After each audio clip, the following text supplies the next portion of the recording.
All right, so today we had a pretty good lesson, right? We learned a couple things. We learned how to turn the club face over using some drills that we discussed. We also threw some aids down on the ground to help us with our club path and kind of what it feels like to get the club into the right path and then turn our hands over that way. We also did the drill that you were not necessarily a fan of, but it kind of did help you a little bit with the left shoulder. Yeah. Where I was holding your left shoulder. Kind of discuss that a little bit, kind of what that felt like. I tend to fall forward when I'm swinging the club, so I lean forward like this, which is stopping me from coming down flush on the ball. So leaving me here. But when I come back here, it's just an easy right away target rather than trying to overcorrect it and come down and come all over it like that. Right. So it really kept you centered on the ball and helped you get into that low point Get through the of your ball, swing and helped you deliver the club into the ball at the correct angle, right? Sometimes, yeah. And at that point, we were able to naturally release our hands a little bit better. They were just getting coming around.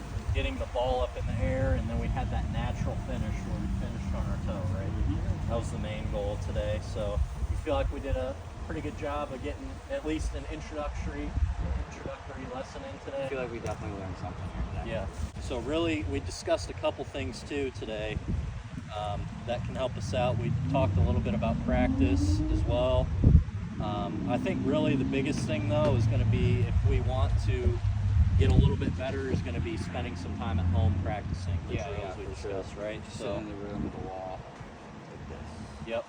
And you even discussed looking in a mirror to practice your the idea we were talking about with having your thumbs up to the sky on the backswing to get that toe pointed up into the air in a good position, and then on the follow through we're trying to get our thumbs pointed up at the sky on the follow through as well. So discuss that a little bit more for us and what that felt like and how you can practice this at home and get a lot better. When I first started playing golf, I worked at a golf course, Eagle Ridge.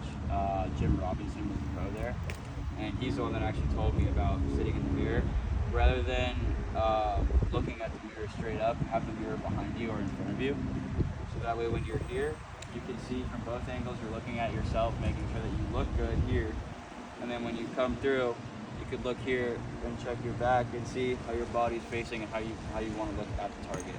Rather than just coming down and hitting balls here all day, you have to actually work on what you're trying to fix. And that's something you can practice at home with your bathroom mirror, right? Yeah, So you can just look in the back. You've got a Get a sliding good glass idea. door with a reflection, that'll work too. Yeah, perfect. Anything. All right.